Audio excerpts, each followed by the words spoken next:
আমরা নিশ্চিন্তে পড়ে বাস করছি, কারোর কোনো ভাবনা নেই। খাচ্ছি দাচ্ছি আরাম করছি।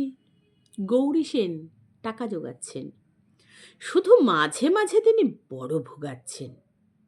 আমরা মশাই রাজনীতি ফাজনীতি বুঝি না। দুদিনের জীবন একটু আরাম চাই। মত্তা মাংসটা কখনো সখনো ইয়েটা হলেই আমরা সন্তুষ্ট। ওর নাকি একটা ইমেজ আছে, আর সেই ইমেজ রাখতেই আমরা তটস্থ। আমরা মশাই সুখী মানুষ। বাপ পিতামহ খেটে খুঁটে টাকা করে বিলেতে পাঠিয়ে লেখাপড়া শিখিয়েছে। বিলেতের গন্ধে এদেশের লোকের মাথা ঘোরে। সেই সুবাদে কেউ জানতে চায় না কি করেছি না করেছি, তাইতেই তরেছি। কিন্তু এখন আমরা মরেছি কয়েকটা গুন্ডার হাতে ক্রীড়ানক হয়ে। শশা করে কথা বলে, বোমা বানায়, ছুরি মারে, ওয়াগন ভাঙে, মিটিং ভাঙে, দরকার হলে মাথা ভাঙে।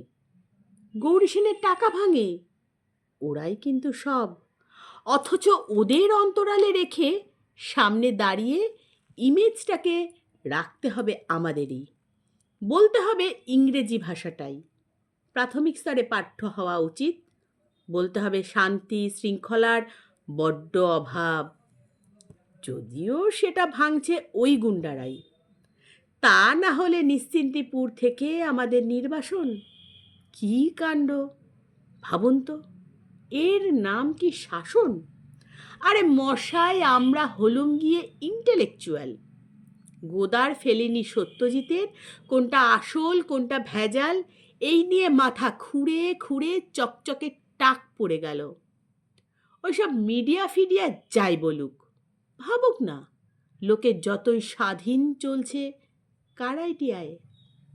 ওই গৌরী সেনকে একটু বুঝিয়ে বলুন, গুন্ডা পুলিশ দিয়ে শাসন হয় না, মন্ত্রী দিয়েও হয় না। ওটা বাইরের ব্যাপার। আসল হচ্ছে আইডিয়ায় শাসন।